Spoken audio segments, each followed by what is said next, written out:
Roki Sasaki's troubles have intensified. He's giving up more homers. He's striking out less. Should we cut him in 10 or 12 team leagues? Fred and I broach that topic and more. All coming up next on the RotoWire Fantasy Baseball Podcast.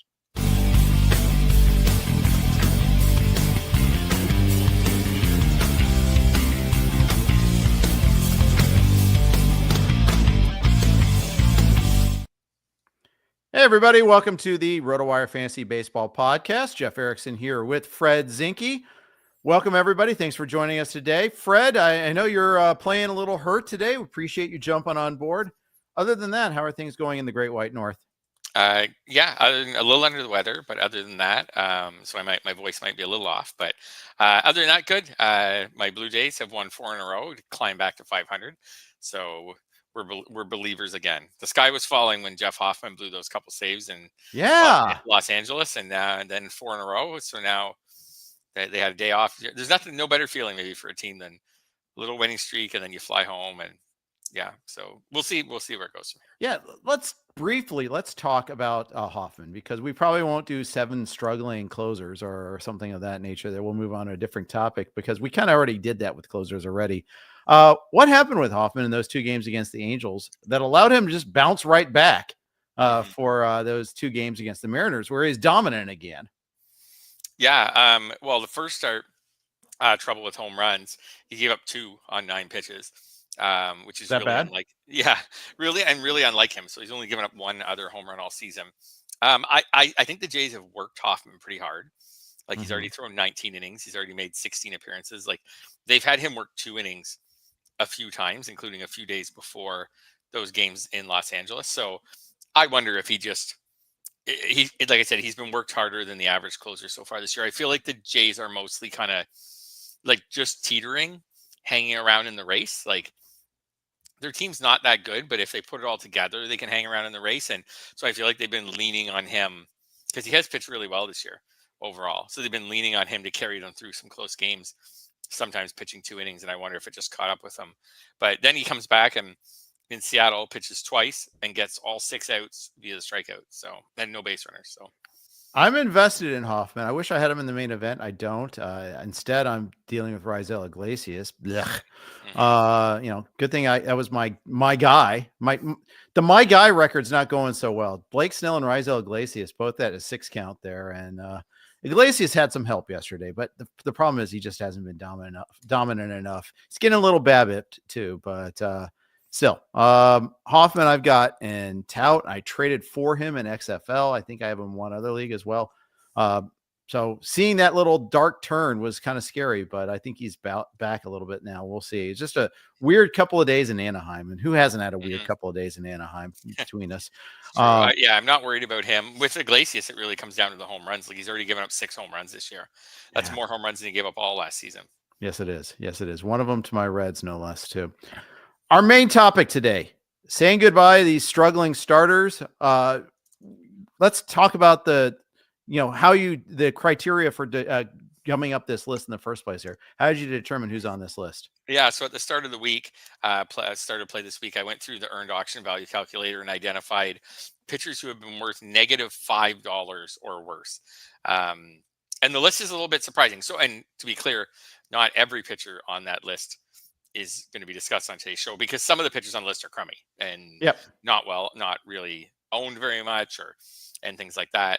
So these are I kind of narrowed it down to ones that, and then there were a couple I think on the list that I was like, well, I forget if Corbin Burns was on the list, but there's a couple on the list where the pitcher was good enough that I was like, okay, we're not going to even discuss whether you drop this pitcher or not. So I tried to find that middle ground of pitchers who might get dropped in some leagues, whether it's 10 or 12 team leagues or whether it's all the way down to 15 team leagues.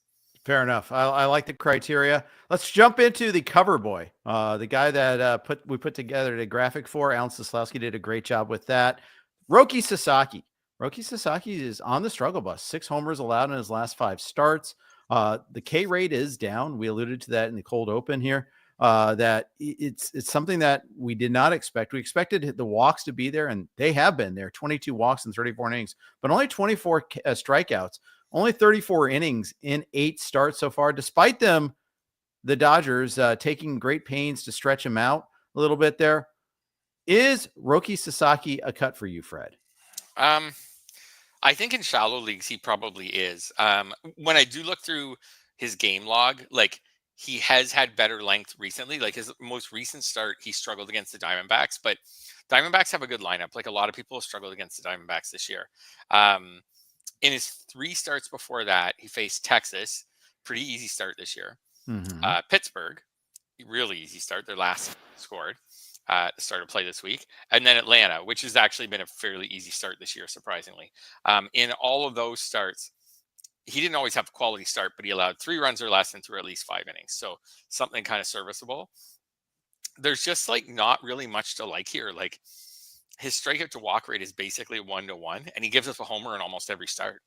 Like he's a homer, at least 1 homer in all of his last 5 starts. Yeah, and the thing is, you don't even get the benefit of pitching for the Dodgers because he's averaging less than 5 innings a start. Some of that is, the first 2 starts are carrying a lot of that 3 and 1 2/3, but he's only gone 6 innings once. Sasaki's only gone 6 innings once. He's gone 5 2/3 one other time against the Pirates, and he went 5 innings twice against the Braves, which was his win. And, oh, okay, maybe he's kind of starting to come around a little bit there. But then this last start against Arizona, admittedly a tough opponent, after facing Texas and Pittsburgh and then Atlanta in the 3 starts before that, to go around and face at Arizona, that's a tough spot. But you know what? He's supposed to be a tough pitcher. We're supposed to be able to get through these. This is supposed to be one where, like, okay, I expect him to be able to do that. He's supposed to be this elite guy we've been talking about, and he just hasn't been. Sasaki's next couple of starts, I don't know how great they're going to be. We'll see about that. But in fact, I got to pull up the schedule. I know, Dodgers are facing the A's to start this week, but I think Sasaki will miss them. He's got the A's on Thursday. Got the A's on Thursday. Then the following start will be against the Diamondbacks again. So the A's, it's a home start against the A's. It's not Sacramento. I don't know. I think if I have them, I'm rolling with them one more time. How about this? Maybe the next start is the watershed moment. Yeah. Because when I look at him, like he's not striking batters out. He's walking too many batters. And he's giving up too many home runs. Those are like the 3 cardinal sins for pitchers. So for him to be useful in fantasy, he probably has to solve 2 of those problems. Like he could probably get away with 1. Either you're a little homer prone or you're a little wild, but you can't have a terrible strikeout rate and a terrible walk rate and give up a home run in every start. Like it's just not going to work. So He's had a batter in 3 straight starts. So, and we are talking about a pitcher who, even though he had a lot of hype coming into the majors, has never had any major league success. Right. I'm not saying that Sasaki's not going to eventually be really successful, but to help your fantasy team, he needs to be really successful very soon. Otherwise, you might as well start churning the spot and see if you can find someone else. Yeah, I think that's right. All right, next player on our list, next pitcher on the list is Jose Berrios, pitching tonight against the Rays, against another kind of recently struggling starter in Shane Baz. Berrios, 3.86 ERA. Okay, that's fine. He's great. That's okay. That's what we expect. Maybe not great, but it's in the range of outcomes for him. But 141 WHIP, 8 homers allowed in 8 starts. Walk rate is up, 21 walks. It's almost a walk every other inning, 10.6% walk percentage. These are bad numbers. Yeah, absolutely. I put Berrios on the list for one specific reason, and you already hit on it, is to mention that sometimes I think we look too much at the ERA and not enough at the WHIP. Yeah. Because you originally look at that 3.86 ERA and you're like, well, I'm not cutting this guy. Like 3.86 ERA, that's maybe not that much worse than my team's ERA. I'm hanging on to this guy for sure. But the 141 WHIP, I know Jeff Zimmerman does a great job of comparing what that WHIP would do to your team if it was an ERA. You know what I mean? Mm-hmm. And a 141 WHIP, he would tell you was like a 5.5 ERA or something like that. And would you still be rolling Jose Berrios out there if you had a 5.5 ERA and like a 120 WHIP?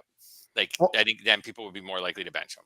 Well, look at 2022 is a perfect example that he had a 142 WHIP. Berrios did that year, not Jeff Zimmerman, but Berrios did. Yeah. And he had a 5.23 ERA. So that's where it is. He did get 12 wins that year. Berrios is sitting at 1-1. He only got 2 decisions out of those 8 starts. Mm-hmm. He's kind of lucky that he doesn't have more losses, to be honest, because he's also lucky to have a 3.86 ERA. I think that is the point. I don't have much exposure because he's exactly a type of pitcher I feel like always gets overpriced a little bit. You typically a pitcher that'll get you decent Ks, but at the expense of ratios. Yeah, absolutely. And he's always given up his fair share of home runs, like 31 last year, and he's already given up 8 this year. The big difference this year, the reason the whip's so high is that he's walking so many batters. Like that's a huge difference. He's already walked 21. Last year, he walked 54 all season. So I would say with Berrios, he's at the outset of a 2-start week. So he's pitching tonight and then against Tampa and then Sunday against the Tigers. Again, this might be his watershed week. Like if he has poor starts this week, I think that with Berrios, it's actually not that different from Sasaki. The one thing Berrios is doing better than Sasaki is striking batters out. But if Berrios continues to walk this many batters and give up this many home runs, we're probably just cruising until we eventually see a really ugly start. So, and he's done them before, I remember. So we're probably just cruising till we see the 2-inning 8-run type of start. So and you never see it coming, by the way, either. That's the tricky part. It's not always against the opponent you think it's coming against. That's the frustrating part. It's like, like, I mean, Detroit, he gets Tampa tonight, Berrios does, and then he gets Detroit against Jackson Jobe. Wouldn't it be something Jackson Jobe got the benefit of 11 runs to support 2 starts in a row? Yeah. Yes, exactly. And then like I go back and look at Berrios' most recent start. He faced the Angels, easy matchup, 5 walks and 2 home runs allowed. Now, he struck out 9 batters, so he had managed to limit the damage. But 5 walks and 2 home runs allowed against the Angels is pretty ugly. So I wouldn't say that I'm rushing to drop Berrios, but if his whip is still 1.41 after the 2 starts this week, I think in the shallower leagues, you got to think about what's on the waiver wire. And at 15, I think you've got to keep him and just live with the volatility. Indeed you do. I suspect that the next pitcher on our list also is on for the same reason. That's Aaron Nola. Aaron Nola got a 4.89 ERA. He's had higher ERAs in the past, but he's also got a 1.35 whip. And typically you can count on Aaron Nola to provide you a good whip. And maybe you still might get something decent the rest of the way because the walk percentage isn't sky high at 7.7%.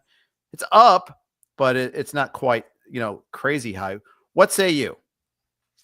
Yeah, I think it is time for us to accept that Aaron Nola is just no longer a really good starter. Like you said, the whip, this is a new thing, the 135 whip. But this will be if this continues, this will be the 3rd time in 5 years where he'll have an ERA of 4.4 or higher. In all of the last 3 years, his FIP has been 4 or higher. So he gets you a strikeout per inning, which is good. It's actually not that different from Berrios in that regard. He gets you a strikeout per inning. It's actually pretty similar the more I look at it. The difference is Berrios is, like you said, Berrios is walking a lot of guys this year and Nola's not. Nola's been more hittable. But both of these guys get you a strikeout per inning, but they give up too many home runs.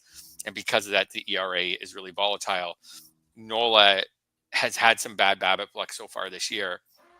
If he can get that back down and get the whip to like 120 again or something like that. I mean, the Phillies are a good team, but you have to remember the fact that he's a horse and he doesn't go as deep into games this year as he did the last couple of years. Like we're not seeing as many innings per start, but maybe he can get back to there as the season goes along. But the fact that he's a horse, if he does throw a lot of innings again, means that he'll have an even more negative impact on your ratios, right? So like last year when he threw 199 innings, right? Or the year before when he threw 193 innings, when he threw 193 innings with a 4.46 ERA, he's weighing on your ratios a lot. So he is.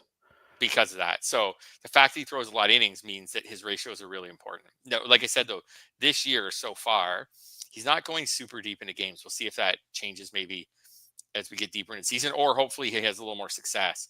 I don't think you can drop Aaron Nola, but I agree. I was just looking at him a little deeper, and he's been a little unluck here. He's faced some tough opponents. He got hit early in the season, and he's had bad starts before. He's like a classic, like when the weather heats up, his command gets better sort of guy. And the strikeouts are still there. FIP suggests that he's been unlucky. BABIP suggests he's been unlucky. He's got a 325 BABIP against. Last year was 294. I think that I would either trade for or hold on to Nola depending the situation. I'm not ready to write him off yet. K percentage is pretty decent at 25.5. Pass ball velocity is down. Yep, that matters. Yeah. That's Okay. a big Maybe I deal. won't trade 4. I'll just hold. I can give you one other reason not to trade for him. So next week he has a 2-start week. So you'd be like, oh, okay, well, maybe I'll use him for the 2-start week and then see what I think after that. Right. How about at Colorado, at Oakland? Well, not Oakland, at the Athletics. So crummy teams, but tough parks. And the Athletics are not actually a crummy offense this year. They're okay. Right. So for a guy who gives up a lot of home runs, going to the Athletics Park is not a great fit. For a guy who's been getting BABIP to death, going to Coors is not a great fit. So his next start is tomorrow at home against the Cardinals. If that start is just mediocre, can you start him for that 2-start week at Colorado and at the Athletics? I might, because Colorado's so damn bad. Yeah. And Nick Lodolo had his best start there, for instance. Just one example. Mm-hmm. I mean, it's not exactly, sample size of 1 is never a good sample, but there you go. I maybe because there's enough history with him too that I'm, where he's been actually good. I mean, he kind of goes up and down anyhow. I'd probably be a little bit more patient with him, but I get it. Mm-hmm. Before we get to the next pitcher on our list, here's a quick note from the Blue Wire Network. All right. Thank you very much for those who are listening on the podcast. Listen to the Blue Wire ads. We thank the Blue Wire Network for being our host all these years. Mitch Keller pitches tonight against the Mets. Allegedly, there is rain in the forecast. By the way, Phillies have already been postponed. Phillies Cardinals have been postponed, as have Baltimore and the Twins as well. So, we'll see if that affects Nola's next 2 starts, to see how that affects the order at all. They're supposed to make it up in a doubleheader tomorrow, so we'll see. But let's talk a little Mitch Keller going up against the Mets. Bad matchup. I'm actually gave out the under on his strikeouts tonight against the Mets. And not the only thing going wrong with Mitch Keller. Why don't you tell me more about him? Yeah, so it may just be time to accept that Mitch Keller is just not really that good. He did have that great 210 strikeout season in 2023, but beyond that, even that season, it came with a 4.21 ERA and a 1.25 WHIP. So he's hurting you in both ratios categories.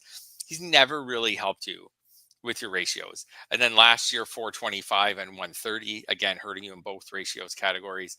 This year so far, 4.40 and 1.40. So when I look at his velocity, it went down last year a bit, and then this year it's gone down a bit more, to the point where he's lost over a mile an hour on his fastball from 2023, and actually about a mile and a half from 2022. And then the strikeout rate's down. That's the biggest concern. So his strikeout rate this year is 17.6%, which would be the lowest strikeout rate if it stays that way of his career. So we've got a pitcher now, again, a guy who's a bit of a horse, who throws a lot of innings, but that just means he hurts your ratios a lot. So we've got a guy who throws a lot of innings on a team with a terrible offense, and he hurts your ratios. So I got to think, in 12-team leagues, what are you getting out of Mitch Keller? Yeah, that's a good question. And especially considering, they're kind of building around him. His contracts, requires him to be an ace, or at least a number 2, and he's not pitching like that. Although, actually, in today's environment, 5-77 isn't even that bad. No. For the Pirates, it might be for the Pirates, bad, it's fine. Yeah. But even still, the Pirates have such little expenditures. I mean, it's not even hurting them that much. The problem is they can't, they do have arms in the system. They've got Skeens. They've got, they've got Harrington. Of course, they've got Bubba Chandler. These are exciting young arms.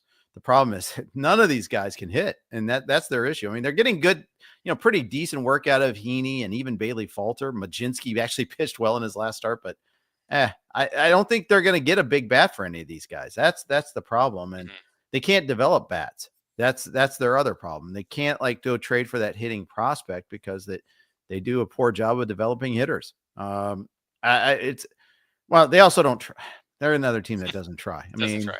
Yeah, they're not as dumb as the pace eaters, but they're just as cynical. And that's kind of their problem there. So we'll see about that. Next guy on our list, Jose Soriano. I never was in on Soriano to the extent I'm excited about this guy. I think I have him in a league, but it was okay, I need an arm. I'll take him. Tell me more about Jose Soriano.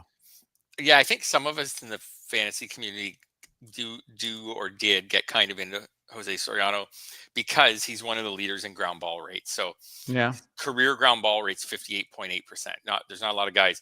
So he also throws hard. Now this year his velocity is down about a mile an hour, but last year his velocity was 91 miles an hour, or sorry, 99.1 miles an hour. So you get a pitcher who's throwing 99 miles an hour and getting a ton of ground balls, and you're like, oh, this guy could be really valuable. But he's just never put it together. That's how I feel. Like and then this year he seems to have taken like a little bit of a step back. You know who he reminds me of in some ways is Jordan Hicks. He's someone who Jordan Hicks always threw really hard. I'm going back even to younger Jordan Hicks, threw really hard, but never really turned the throwing hard into a really high strikeout rate. And Jordan Hicks also gets lots of ground balls, but never turned that into just terrific ratios. So I feel like in the end, the fact that Soriano throws really hard doesn't really matter because he doesn't strike that many he doesn't use it to strike batters out. He's been unlucky this year for sure, like a 343 BABIP for someone who just gets a lot of balls on the ground, like his 153 whip. Like just a lot of these ground balls are finding holes so far this year.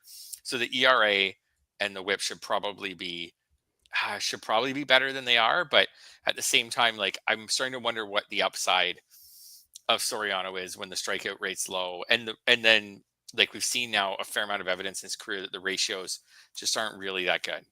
Yeah. I think we need to have a discussion about ground ball equals good because I think it's not necessarily true.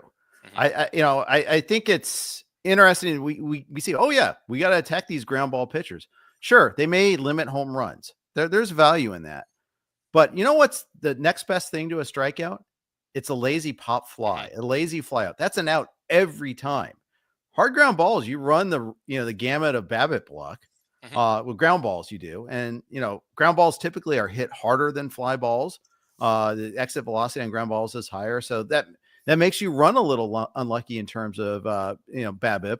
And then on top of that, if you're not getting the strikeouts, this means more balls in play. You're really kind of begging for good luck and great defense behind you. I don't have command of all the fielding numbers behind me, but the Angels don't strike me as a great fielding team. They don't strike me as doing anything great. But so I think when I hear heavy ground ball pitcher, what I usually think of is he's going to have a decent ERA, but a fairly high whip. Marcus Stroman's another one I could mention back when he was with the Blue Jays, like when he was a little more peak Marcus Stroman. Again, the heavy ground balls could limit the ERA, but then it's just hard to have a low whip when so many of the balls are being, like you said, are being put into play and you're trusting your fielders or just luck. Yeah. A high strikeout rate plus lots of ground balls. Now, that's different. Now we got something. Now you got yourself a stew. Yeah, right, of course. That's different.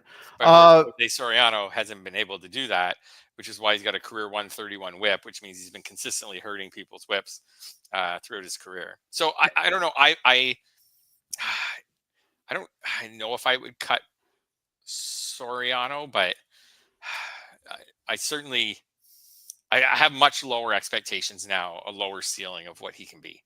Yeah, for sure. And I'll say this too. The walk rate's always been high with Soriano. It's over 10%. So okay, great. He doesn't allow homers, but he's allowing base runners, and that's no good. Maybe if a good year you're getting more ground ball double plays, you're getting more ground outs. Bad year, those are singles. Bad year, those are singles with two guys on.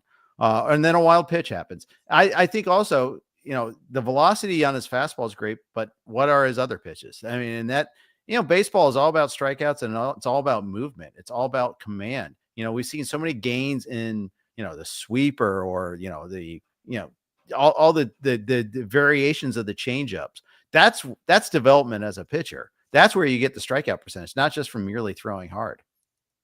Yeah, I think the lesson here for me maybe a little bit is, yes, if I see a pitcher who's throwing really hard, but he's not striking batters out, I'm not going to assume automatically like that skill is going to come. Like right. If he's not striking out, I can give you another one. Here's another former Blue Jay. I can give you Aaron Sanchez was another guy. Like when he first came up, he's throwing like 95, 96, and he wasn't striking many batters out, but he was getting a decent amount of ground balls. And then they were like, oh, but he throws so hard he's going to eventually figure out how to strike a lot of batters. Yes. And that never really happened. Homer Bailey, same thing. Yeah. Same thing. Maybe he did learn a little bit here and there, but his career petered out pretty quickly too. And injuries obviously had a part of that for both of those pitchers. Speaking of Reds, Nick Martinez. Last year, Nick Martinez was awesome in the second half of the season. He was, he really did a good job in particular of limiting walks. He didn't walk anybody.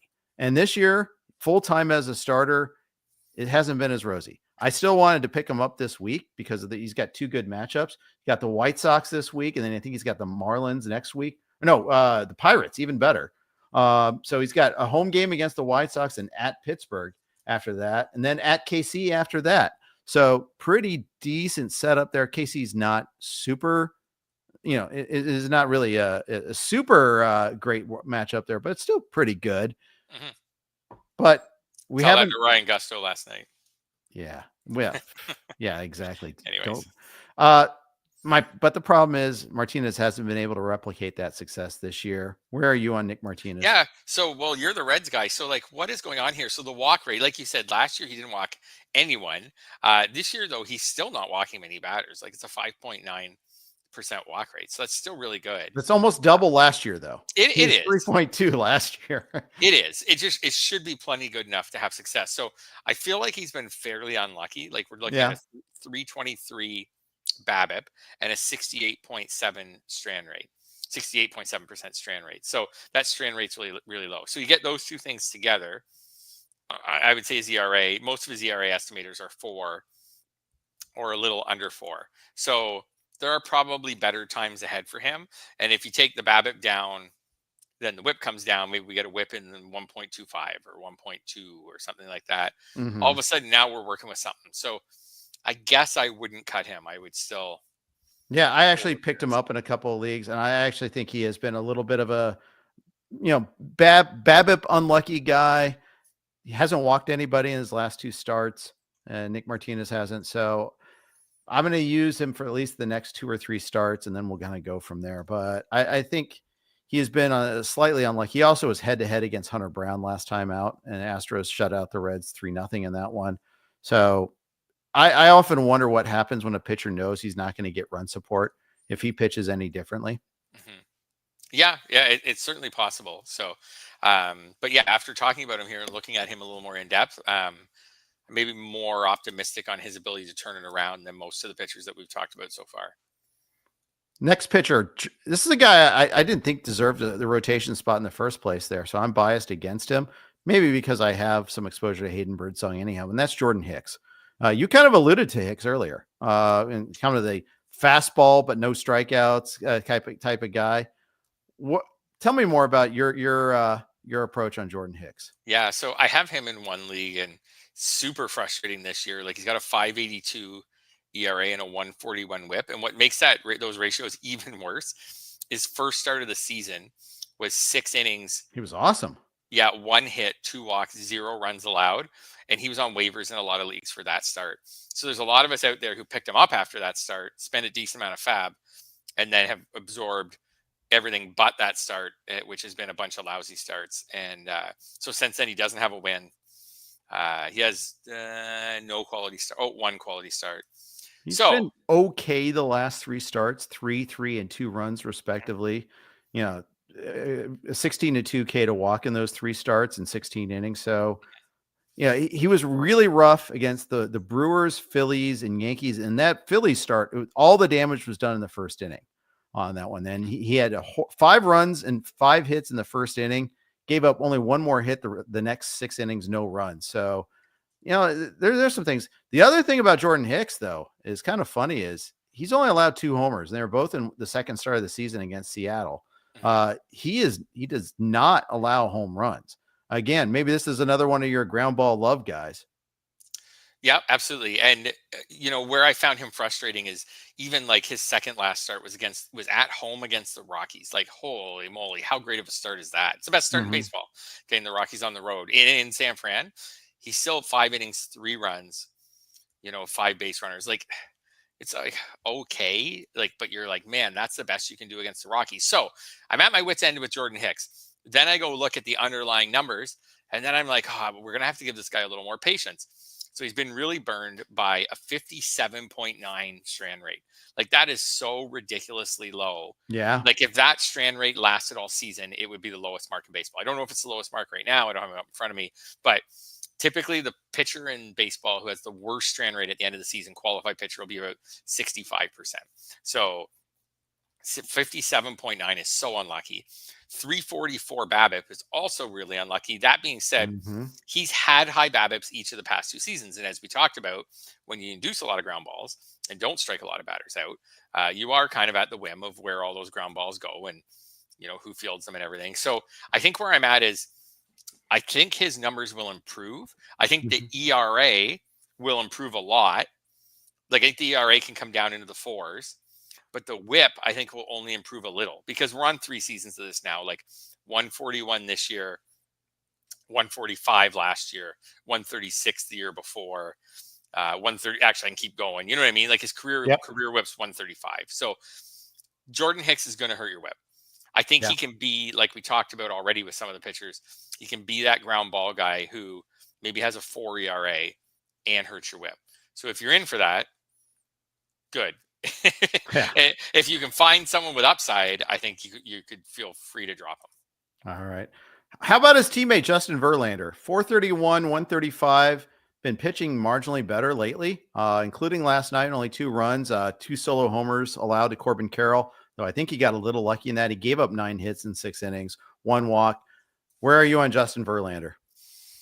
I think I'm feeling okay about Verlander. Like you said, he's been pitching better lately. So, I mean, we'll see where it goes. Like, at his age, we're talking about a 42-year-old pitcher. So is he going to be able to stay off the IL?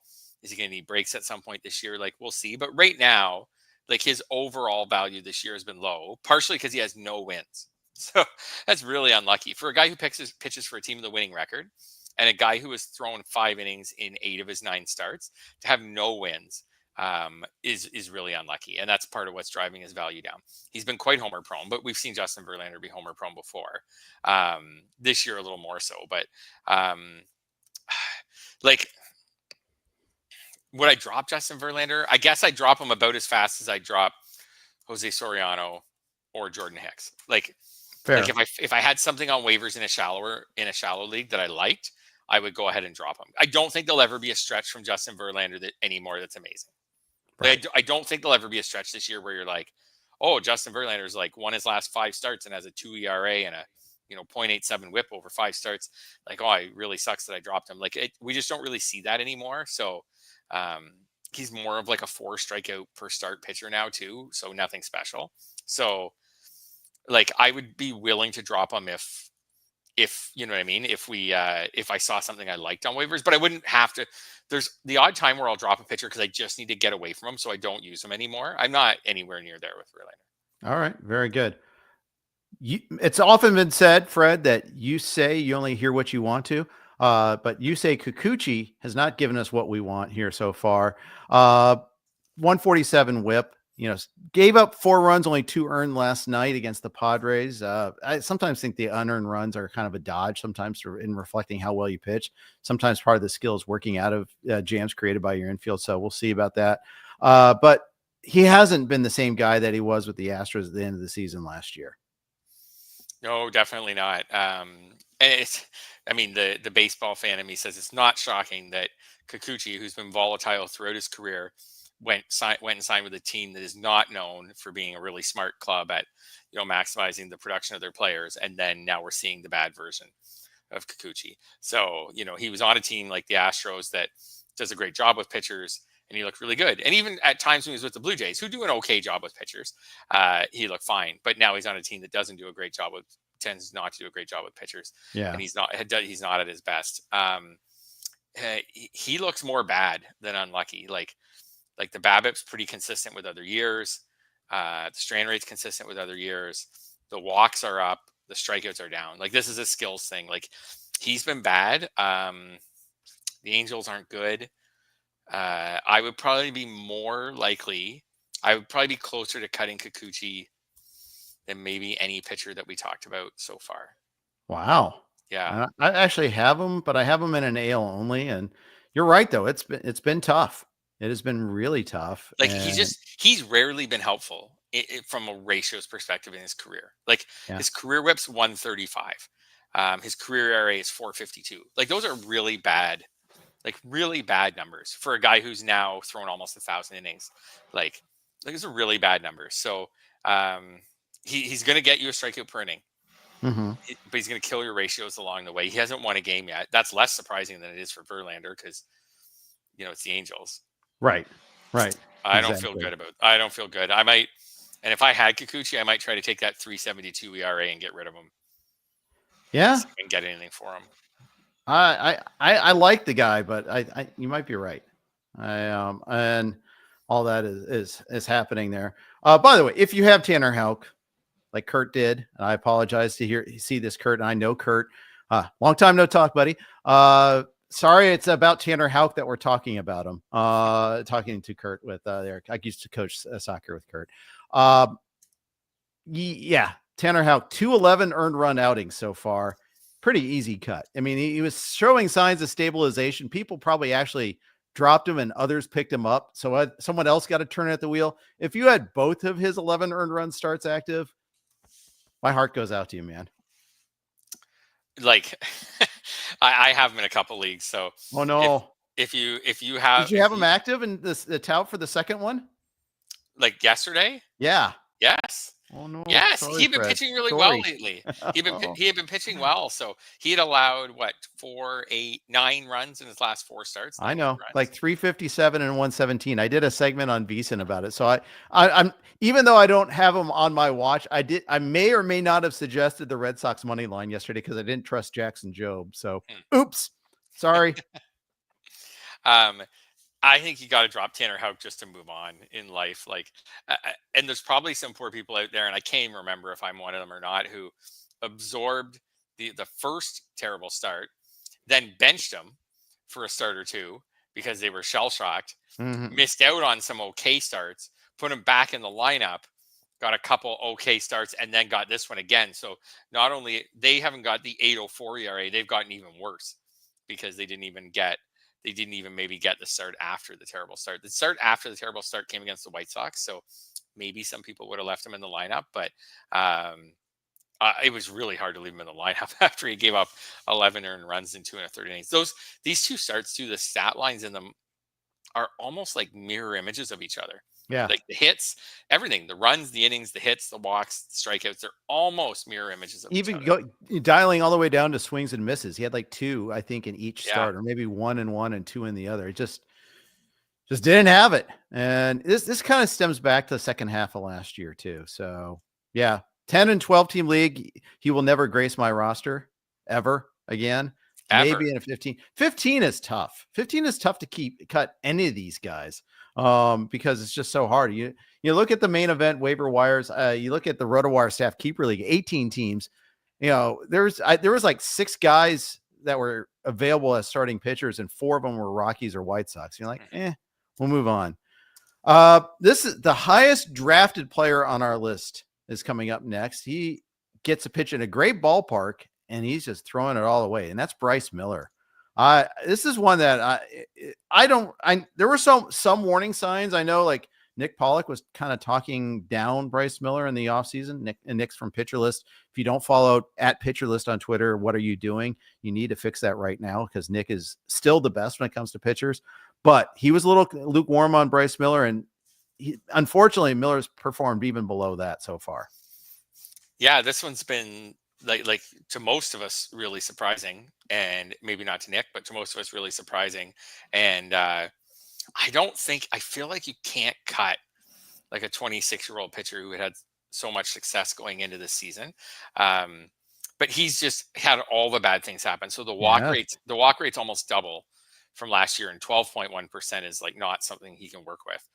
Then the BABIP's 325 after he was a low BABIP guy in the previous years. Then because the BABIP's so high, the strand rate typically is low because you're giving up a ton of hits. So, and some of those hits are going to come with runners on base. So it's 67.5%. So he's been like a mix of poor skills with the walk rate and poor luck with the BABIP and the strand rate. Fastball velocity is basically the same. I feel like you gotta. There's not that much swing and miss. 9.7% swing and miss rate. That's bad. That's really bad. I just feel like there's enough upside with him. Seattle's such a good park to pitch in. I feel like you have to give him more time. If you want to like bench him sometimes, some weeks, if you don't like the matchup, then sure.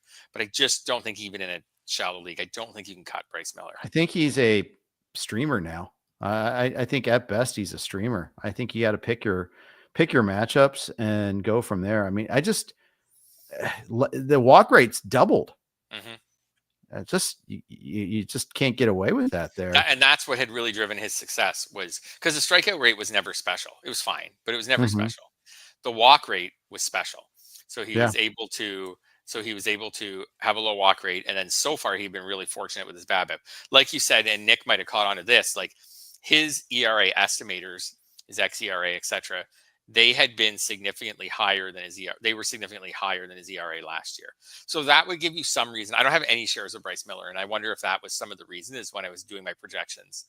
If I looked at his 294 ERA last year, looked at all the ERA estimators and predicted him more for like a 350, 360 ERA. But that's still, like, that would be fine. He's got to get the walks under control. Yeah, and his four seamers getting hit tagged pretty good. 350 WOBA, 359 WOBA against. It was 281 last year. 281, 261. Don't get to the point where you need reading glasses. It's not fun. But splitter last year, they had a 173 WOBA against. It's 341 this year against. So that's a pitch. That's basically his third pitch each of these years. So the fact that he can't go to that third pitch, that's got to be a real problem too. Maybe it's a little mechanical tweak and he'll figure it out and he'll fix it, but I'm worried. Yeah, like I said, not worried enough to drop. And if I had him, would I try to sell low on him? I don't think so, because I just don't know if I would get enough for him. Yeah. Well, and the thing is, like, he's probably a hold and stream, because you can't, like you said, you can't get enough for him. Too much, like, it could work out still. So we'll see. But I don't know but I'm with you. Like, I don't think I would buy low on him. Yeah. Like, I don't think I look at these numbers and think, I'm going to go out and see if I can get Bryce Miller at a discount because he's probably going to turn it around any day. Right. I'm not feeling that. All right. Very good. Let's talk about a couple of Cubs next. We are asked about Ryan Pressly, and I know we've been talking starters, but I think we should talk Pressly real quick. And then I also want to talk Ben Brown. But we were asked about Pressly, so I figure I'll bring him up now. Worked in the 6th inning the other day in a 7-2 loss. He's kind of, because Tuesday was the nightmare game. Just destroy, that extra inning game against the Giants just destroyed your ratios there. He destroyed his, obviously, but destroyed you too. No outs recorded, 9 runs, 8 earned, 5 hits, a walk in that mess there. He's got a 193 whip. Are you holding out? Are you waiting on Ryan Pressly? You couldn't have started him this week, could you? Nope. And I'm fine. I think I already did drop him in a 15-team league. He has 6 strikeouts. Like, we have more than 6 weeks of the season. Like, wow. He's not even averaging a strikeout per week. So here's my thoughts on the Cubs closer situation. It could be Porter Hodge, but it could be the Cubs are in first place in the division. It could be someone who's not yet on the roster by the end of July. Like, I don't think the Cubs, I know that they can be, they're not cheap, but they can frustrate their fans a little bit at times. They're a little cheap with their inability to maybe go over the top. Other than for their revenue, for their market size, and for the revenue they bring in, all these improvements they've done around Wrigley and the costs that have gone up accordingly to go to a game there. Yes, they're cheap. Right. So, and it looks like the NL Central, like, decent chance. There's a lot of teams that are doing well in the NL this year. Like, the bar is pretty high for those wild card spots. Like, the Mets and Phillies both look like for sure playoff teams. The Dodgers, Padres, and maybe even another team from the NL West. The Cubs need to win the division. The team that's trailing them right now barely is the Cardinals. That's their arch rival. The Cubs need to go out and get a closer at the trade deadline. Like, I would be really surprised unless Porter Hodge. I feel like it's just not going to be Pressly. Like, the skills just aren't there anymore. It was a bad offseason trade. Maybe they'll try a little harder to try to make it work. I don't believe the skills are there anymore. It's not going to work. it's either Hodge takes control of the role or they're looking for a closer in 2 months. Yep. So I just feel like I'm not waiting around. I decided I'd rather get like a high skilled setup man with a great strikeout to walk ratio who's maybe one step away from being a closer, something like that. I just no to Ryan Pressly. I'm done. All right. By the way, Albert Alzolay was suggested as a possibility. He is no longer in the Cubs system. He is with the Mets. He signed a 2-year minor league deal. He's out for all of this season, by the way, too. A guy that they could have considered had they not traded him away is Hunter Biggie, who's now in the Rays. He's got his own injury. He's got a lat injury of his own right now. But, yeah, that was part of the Paredes deal. So they kind of traded away from their depth a little bit at the position. But in real life, reliever is the easiest position to trade for. You see it happen all the time. So I'd be annoyed, frustrated, mad if the Cubs don't trade for a reliever. They need to trade for a reliever. Absolutely. And they need to trade for a closer. Like if they're going to do anything, and they got Kyle Tucker for this year. Like this is a bit of a go for it year for them. Like you said, relievers are easy to get. They probably need to trade for 2 relievers at the deadline. Like I agree. They probably need a couple, but they probably need one who can like just be the closer. Whether they go like the low end cheap route and just get like a Kenley Jansen, like you could go to somewhere like that. Like the Angels will gladly give up Kenley Jansen for very little, I'm sure, at the deadline. Not that he's been that great this year. He was signed to be traded, 100%. Totally. Or they can go with a skilled possible closer, or they can do some mix thereof, like a skilled setup man and a Kenley Jansen. But either way, it's not Ryan Pressly. All right. Next question is kind of tied to this. Our next player, would Ben Brown make a good closer? He's on our list of guys who's been a little disappointing. Again, another Nick Pollock fade. He was concerned a little bit about his pitch mix. In fact, he's kind of a 2-pitch pitcher right now. Brown, this is a critical 2-week stretch for Ben Brown. He pitches tonight against Miami. Then he gets at Miami in his next start, and then at Cincinnati a week from Sunday. So he misses out on the White Sox, unfortunately. Would have been nice to get that as part of the trifecta. But these are critical spots to see if he can stick in the rotation. If Justin Steele weren't hurt, he might already be out of the rotation. Yeah, that's very true. He has been really unlucky. Like his BABIP is 398. So that's the highest BABIP of any pitcher we've talked about so far today. Oh, wow. So like that's really tough to work around. He hasn't been giving up home runs. He's only given up 3 this year. The strikeout to walk ratio is not bad. It's not amazing, but it's not bad. Like there is potential for Ben Brown to get this turned around. I share the concern about the 2-pitch mix. And you're right. There could be a way where the Cubs, also because Ben Brown hasn't thrown a ton of innings in previous seasons, where the Cubs maybe use him as a starter for a couple more months and then move him into the bullpen. That could totally happen. But like you said, he's got some favorable starts coming up. I'm holding for now, and I'm using him for those starts, and then we'll see where things go from there. Because like I said, he's been really unlucky so far. You know why he's been unlucky? Because balls are coming off the bat hard against him. 91.6%, which is bottom 9% of baseball, according to Baseball Savant. And the year before it was it was bottom 1%. He gives up hard contact. Yep. That's what he does. So he's probably going to be a high BABIP guy. But even at a high BABIP guy, he's probably not a 398. Like maybe he's a 338 or something like that. So, and then that would get the whip down a bit. But when you got a 165 whip, it is worth asking, if you got the whip down, what does it get down to? Right. So, I got my whip down. Yeah. It's still 1.38 or something like that. It's still terrible. So, like you said, without the third pitch, it does seem like it might make sense for the Cubs at some point this season to move him to the bullpen where he could be much more effective. By the way, I don't know if Kenley Jansen's necessarily a big improvement for them. No, he might not be. Yeah, and he's on our list as well. So that's why I thought I'd mention that there. He had that huge homer game against the Tigers that made his season numbers look a lot worse. He's only thrown 11 innings so far, Kenley Jansen has. But he's fresh. He went from in one game. We talked, Robert Suarez had an awful game last night. He went from 0.5 to 3. Well, Kenley Jansen went from 0 to 6.23 in the span of one outing last week. So he's only had one game where he's allowed runs. So he's actually been pretty good. He hasn't walked a batter since the beginning of April. But for the Titanic and the iceberg, basically. Yeah. Yeah. He is what he is. Like, he's like a low ceiling kind of guy. Like, he's going to strike out maybe a batter per inning. Mm-hmm. If he keeps the walks down, it generally doesn't allow many home runs outside of that one start. He can be okay. Yeah. He can be okay. Like, I would never consider cutting him because, like you said, that one outing has so much influenced his ratios. And when you do look at the full picture of it, like, he's not walking batters outside of the one inning. He's not giving up home runs. He's still getting just enough strikeouts. I know the Angels are bad, but like, they're not the Rockies. Like, you can have the Angels closer in your lineup. Yep. You know how liberating it is just to ignore every Rocky save? It's just beautiful. All of them. Mm-hmm. Mm-hmm. The White Sox actually got a traditional save. Did you see that happen last week? I did. I did not bookmark the name of the reliever because I was like, I'm not getting involved with this bullpen.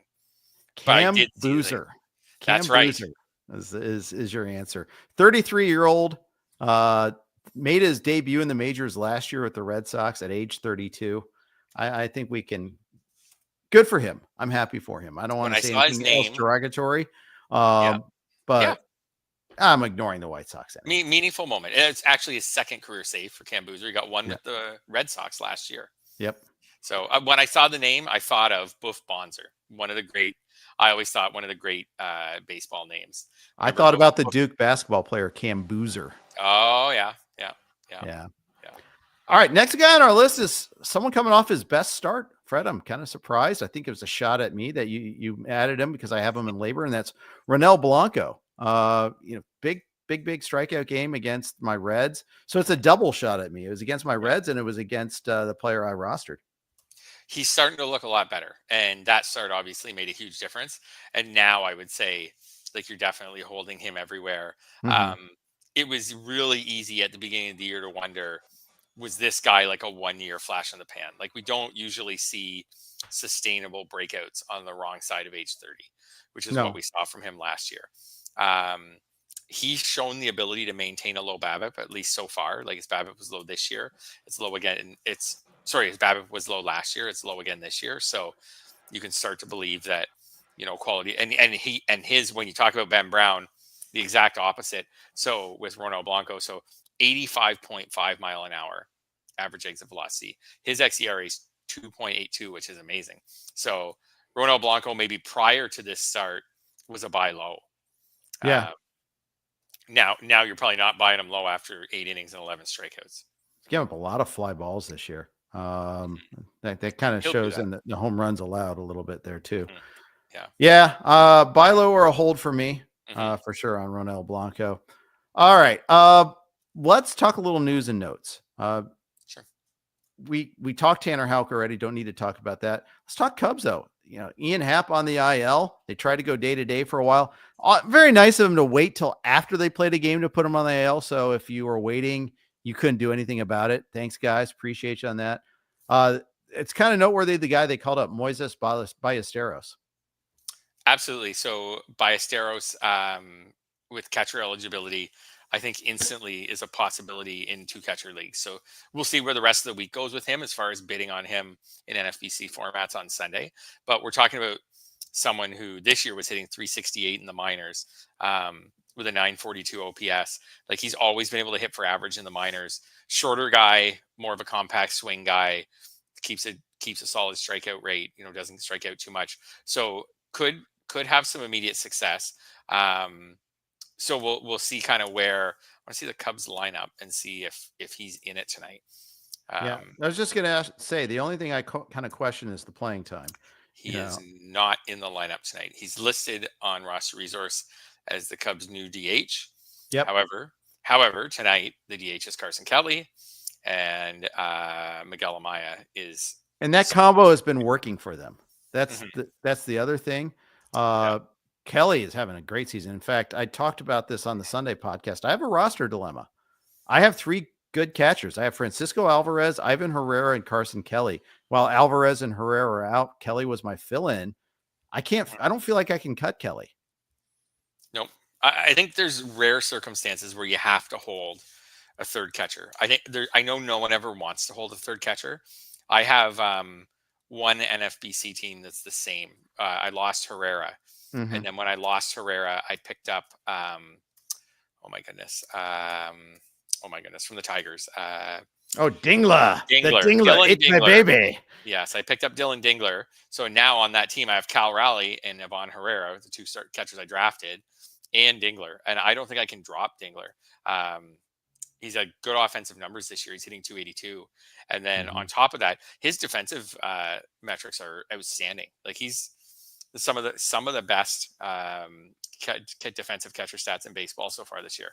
So the Tigers are going to be using him often. So I'm holding on to him. I just think there's times where, at least for a while, maybe you just have to hold a third catcher in a non-trading league. And it's easy in a trading league. Like I'd be shipping one of those catchers out ASAP, but you can't in NFBC. So, but I can't bring myself to cut one of them.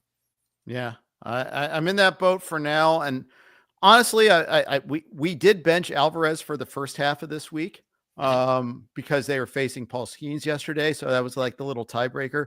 Alvarez has one homer. He got that in his first game back. He is hitting over 300 though. So he at least he was on as of Monday. I didn't check see if he played yesterday or not, but we got a homer out of Herrera yesterday. So, hey, yeah, here's the good decisions, I guess. We'll see if it is. The fact that Kelly's getting DH time, I like that. We like that. That is nice. The only problem is I can't use him on my DH because I've got Rooker as my UT. We're only at 5 outfield games so far for Brent Rooker. Going to be a while. I know. I guess at least as a silver lining to carry the extra catcher, like you said, you can look at matchups, like which pitchers they're facing in a half week. Maybe from Monday to Thursday, you can look and see if any of the catchers' teams are playing 4 games. Like maybe you can try to maximize the value a little bit in that regard by cycling some of the guys in. Jumping back to Ballesteros, like I guess we'll have a really good idea by Sunday as to how much the Cubs are planning on playing him. I didn't get the impression, we'll see, but I didn't get the impression at first that this Ian Happ injury is a real long one because they waited before they put him on the IL. Like I think they weren't sure if they needed to put him on the IL or not, which makes me think that maybe the hamstring's not that bad and maybe he could be back in 2 or 3 weeks. At that point, like I know people will say like, oh, if we're calling up a prospect, we're calling him up to play. That doesn't really apply all the time when you call up a prospect for just a couple weeks. Like he can come up for a couple weeks and play half the time and then go back down when Happ comes back and it's fine. Like if you're bringing up Ballesteros for the rest of the year, sure, you're going to play him. I'm not convinced for sure that he's going to play a lot right now. That being said, in 2 catcher leagues, there's got to be a team in every league it'll be worth putting some bid on him on Sunday night because at least he has upside. Yeah. Like if you're using Danny Jansen or something like that, like you might as well give this guy a shot. For sure. Arizona, Shelby Miller got the save last night. Justin Martinez could be back soon though.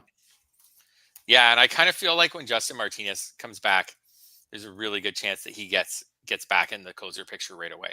Maybe they give him an inning or 2 to just really get back.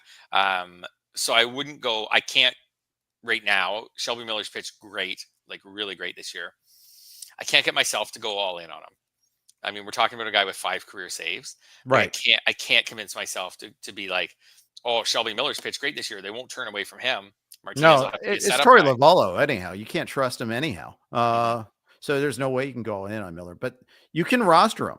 If you get the discount. Sure. By the way, Kevin Ginkel pitched on Friday and got bombed by the Dodgers, 5 runs. Ginkel's allowed runs in 4 of the 6 games he's pitched in since coming back from an injury. I'm not sure he's all the way back. He's the same guy. So it is definitely Miller over Ginkel for me. And Miller might be a guy like Miller might be a guy to keep in your lineup for say this week and next week. And then see where things are at after that. Like maybe one more week. I don't know. AJ Puck's also like he's like not out forever. He's on the comeback trail. Not as close as Martinez. 60-day IL though. So it's not that imminent either. Okay. 60-day IL though since, Okay. April 19th. So yeah, actually, okay. That's longer than I thought. I thought he could maybe be back at the end of the month, but it'll be longer than that. Never mind on that one then. But back to Miller, like, if he was sharing saves, I think it's just the situation with Miller is in almost every league he's already been picked up. So if you got him, take him 1 week at a time. I don't think. How about this? If I set the over under on saves this year for Shelby Miller at 7, what would you take? Over. Okay. Because it's Lovello and he'll mix and match. The number of saves that you'll have him active for, 3 or 4. Yeah, exactly. All right. We're going to close with 2 pleasant surprises. We're not always negative here. Okay. 1 pitcher, 1 hitter. Tyler Mahle had another great start yesterday. We'll talk about him, and then we'll talk a little bit about Trent Grisham.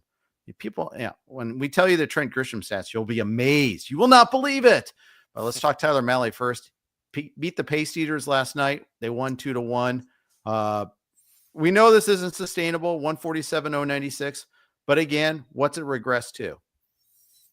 Yeah, absolutely. I do have an article coming out on trading tomorrow where it suggests selling high on him right now if you can. Like we all believe it's going to regress. He is pitching well though. Like he's just not striking out a lot of batters, so he's not making a big impact in that category. And my bigger concern with Tyler Mahle is like his durability is like at 0. Like we're talking about a guy who threw 12 innings last year and 25 the year before. Like I really worry about his ability to put together a full season. So right. I would look to cash out on Tyler Mahle if I kind of lucked my way into him. I don't think there's anyone out there who was like, oh, Tyler Mahle is going to be a breakout player this year. But there's lots of us out there who took him in the second half of drafts and said, yeah, we'll see. Like maybe he could be okay. He's had some okay seasons before. Maybe he could be okay. And you're certainly getting a lot better than that. But I would start looking to cash out, I think, pretty soon. Yeah, he's not throwing as hard as his Reds and Twins years. He's not striking out nearly as many people as then. Tyler Mahle strikes me as a Tyler Mahle and X for better player Y type of player. Like you're not going to do a straight up 1-for-1, hey, I'm going to rob this guy with trading away Tyler Mahle. Ha, ha, ha. No, you're not going to do that. But you might be able to avoid a disaster in the long run there by getting rid of him before it's too late. I can add in that he's in the midst of a 2-start week. And then next week he faces the White Sox. And then the next week he hosts the Blue Jays, who have not been a great offense this year. So maybe you tried to ride the Mahle train till the end of the month and then maybe start looking to move him because the ratios might still be great. Looking at that schedule, the ratios may still be great at the end of the month. Yep. And then maybe you try to move him when the schedule starts to get harder. Yep. All right. Last player we'll talk about, Trent Grisham. What if I told you he has 12 homers right now? Homered twice again yesterday. What in the world of wide world of sports is going on here? Yeah, I think kind of a cool story because I feel like Trent Grisham was kind of just left for dead. Nobody really cared about him anymore. His home run to fly ball rate's ridiculous. Like it's 27.3%. So it's going to drop massively, like maybe even cut in half. So he's probably someone who's just off to just this insane start that isn't going to last. At the same time, like he couldn't even hit 200 in any of the previous 3 seasons. Like he hit below 200 3 straight years in a row. Like you started to wonder, why is this guy even in the majors? There's not many guys who can survive hitting below 200 3 years in a row and still have a roster spot before season. So, but he knows how to draw a walk. Strikeout rate's way down this year. Even if the power regresses, if he could at least keep the batting average even in the like 250 range, which is what it was at the beginning of his career when he was with the Padres, then he could still be serviceable. Yeah. To give you an idea of how the lack of belief in Grisham exists, he's only 19% rostered in draft champions leagues in the NFBC. We draft 750 players, Fred. He's only rostered in 19% of them. There are no pickups in that league, obviously. But we draft 50 rounds of 15 teams, and he's only 19% rostered. That's how not believed in he was. And my NFBC 50s, which are 12 teamers of the same format, 0% rostered. Wow. Yeah, that's how. Well, like I said, you hit under 200 3 years in a row, and don't have a starting job going into the season. And now, less than 2 months into the season, he's the Yankees leadoff hitter. I believe they're first in baseball in runs scored. He hits directly in front of Aaron Judge, who is probably the best hitter on the planet. And so that's like the best spot in baseball maybe to hit, right in front of Judge. And he's taken full advantage of it. So kudos to those who grabbed him on. I still saw him on waivers in some of my leagues, like even 2 weeks ago. Yeah, same. Yeah, 100%. Like we weren't buying in at all until he'll lose playing time eventually. He's just hot right now. Yeah, for sure. Still might be true, but he might move from like, if you're getting this super productive stretch, just enjoy it. My hope for him is when it ends, he could at least be serviceable. Yeah. That's my hope. And maybe hang on to that leadoff spot, because even if the power dries up a bit, if he could stay hitting leadoff for the Yankees, like he could score plenty of runs. Yeah.